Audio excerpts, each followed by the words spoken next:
AI से white collar job पर खतरा। क्या है खबर? तो अब जैसे कि देखते हैं हम, एआई का प्रचलन चल रहा है। AI will replace most white collar job soon, says Microsoft AI head Mustafa Suleyman. यानी कि मुस्ताफ सुलेमान माइक्रोसॉफ्ट एआई के प्रमुख ने कहा कि तेजी से विकसित हो रही आर्टिफिशियल इंटेलिजेंस से आने वाले समय में अधिकांश वाइट कॉलर यानी कि ऑफिस आधारित नौकरियों को प्रभावित या रिप्लेस कर सकती है। कौन है मुस्तफा सुलेमान? तो ये सीईओ है माइक्रोसॉफ्ट एआई के। एआई नीति और भविष्य के काम पर ये विशेषज्ञ माने जाते हैं और इन्होंने इसकी पहल चलाई है। पहले डीप माइंड के सह संस्थापक ये रह चुके हैं।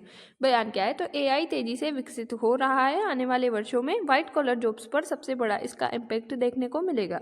व्हाइट कॉलर जॉब्स क्या होती है? तो ये ऑफिस आधारित नौकरियां होती है, जैसे कि अकाउंटेंट, जो हमारे वकील होते हैं यानी कि एडवोकेट, बैंक के जो मैनेजर्स कर्मचारी वगैरह, एचआर और जो डेटा एनालिस्ट करते हैं वो लोग।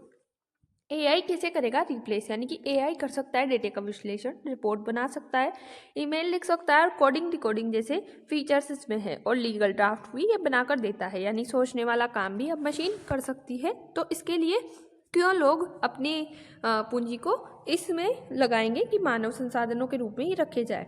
क्यों बढ़ रहा है खतरा? तो एआई की खासियत है कि ये 24/7 काम करता है, कम लागत में और तेज निर्णय लेता है, बिना थके ये काम करने की एक्यूरेसी रखता है। सबसे ज़्यादा इससे प्रभावित होने वाले सेक्टर है तो बैंकिंग, आईटी और जो कंसल्टिंग, कस्टम रिपोर्ट और लीगल सेवाएं, ये इम्पेक्टेड होंगे। क्या सभी नौकरियां खत्म होगी? तो ऐसा बिल्कुल नहीं है, लेकिन बदलेगी ज़रूर। ह्यूमन के साथ साथ एआई मॉडल बनेगा। यानी कि जब कभी फ़ोन आया था तो फ़ोन ने बोला था, जैसे कि कंप्यूटर का निर्माण हुआ, कंप्यूटर के निर्माण से लोगों को लगा था कि अपनी नौकरियां खतरे में है, पर ऐसा कुछ नहीं था, क्योंकि कोई भी अगर नई क्रांति आती है तो वो कुछ ना कुछ थोड़े बहुत नेगेटिव और थोड़े बहुत पॉजिटिव इम्पैक्ट लेके आती है।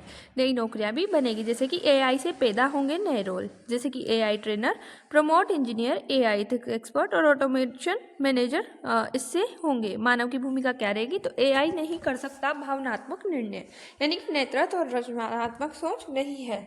नैतिक निर्णय यानी कि ह्यूमन जजमेंट रहेगा जरूरी। दुनिया की तैयारी है कि कंपनियां जैसे कि रीस्किलिंग शुरू कर रही है, एआई ट्रेनिंग दे रही है, देश एआई पॉलिसी बना रहे हैं। कंक्लूजन, एआई नौकरी नहीं छीन रहा, नौकरी का रूप बदल रहा है। भविष्य उन्हीं का होगा जो एआई सीखेंगे और अडॉप्ट करेंगे।